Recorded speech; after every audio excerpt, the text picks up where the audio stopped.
प्रभु यीशु मसीह अपने चेलों को प्रार्थना के विषय में सिखाते हुए कहते हैं कि जब तू प्रार्थना करे तो अपनी कोठरी में जा और द्वार बंद करके अपने पिता से जो गुप्त में है प्रार्थना कर, और तब तेरा पिता जो गुप्त में देखता है तुझे प्रतिफल देगा। अतः अपनी प्रार्थना को हमें परमेश्वर के वचन पर आधारित रखना चाहिए ताकि हमारी प्रार्थना अर्थपूर्ण और परमेश्वर को ग्रहण योग्य हो। दोस्तों, आइए हम उन 15 सामर्थी वचन को सुनेंगे जो हमें प्रार्थना में मदद करेंगे।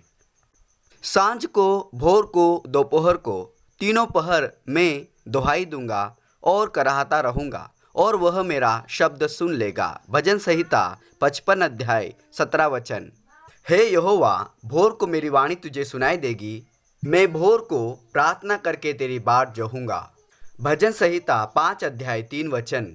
मुझसे प्रार्थना कर और मैं तेरी सुनकर तुझे बड़ी बड़ी और कठिन बातें बताऊंगा जिन्हें तू अभी नहीं समझता। यिर्मयाह 33 अध्याय 3 वचन। अपने संकट में मैंने यहोवा को पुकारा और अपने परमेश्वर के सम्मुख चिल्लाया।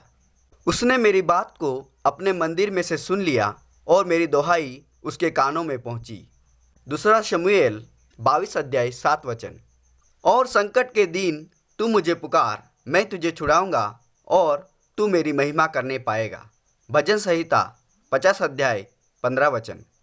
यदि मैं मन में अनर्थ की बात सोचता तो प्रभु मेरी ना सुनता, परंतु परमेश्वर ने तो सुना है, उसने मेरी प्रार्थना की ओर ध्यान दिया है। भजन संहिता 66 अध्याय 18 और 19 वचन।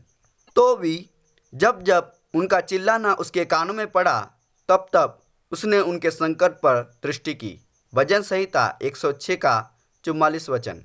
मैं प्रेम रखता हूँ इसलिए कि यहोवा ने मेरे गिड़गिड़ाने को सुना है। उसने जो मेरी ओर कान लगाया है इसलिए मैं जीवन भर उसको पुकारूंगा। भजन संहिता 116 अध्याय 1 से 2 वचन। इसलिए मैं तुमसे कहता हूँ कि जो कुछ तुम प्रार्थना करके मांगो तो प्रतीति कर लो कि तुम्हें मिल गया और तुम्हारे लिए हो जाएगा। मरकुस 11 अध्याय उसका 24 वचन। हर समय और हर प्रकार से आत्मा में प्रार्थना और विनती करते रहो और इसीलिए जागते रहो कि सब पवित्र लोगों के लिए लगातार विनती किया करो। इफिसियों 6 अध्याय 18 वचन। प्रार्थना में लगे रहो और धन्यवाद के साथ उसमें जागरूक रहो। कुलुस्सियों 4 अध्याय 2 वचन। हे लोगों, हर समय उस पर भरोसा रखो, उससे अपने मन की बातें खोल कर कहो, परमेश्वर हमारा शरण स्थान है। भजन संहिता 62 अध्याय उसका 8 वचन। क्योंकि उसने दुखी को तुच्छ नहीं जाना और न उससे घृणा करता है और न उससे अपना मुख छिपाता है, पर जब उसने उसकी दोहाई दी तब उसकी सुन ली। भजन संहिता 22 अध्याय 24 वचन।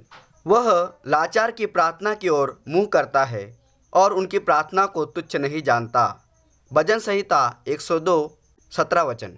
जब तक यहोवा मिल सकता है तब तक उसकी खोज में रहो, जब तक वह निकट है तब तक उसे पुकारो। यशायाह 55 अध्याय 6 वचन। तो दोस्तों, इन वचनों के द्वारा परमेश्वर आपको आशीष करे। फिर मिलते हैं अगले वीडियो में, तब तक के लिए जय मसीह की।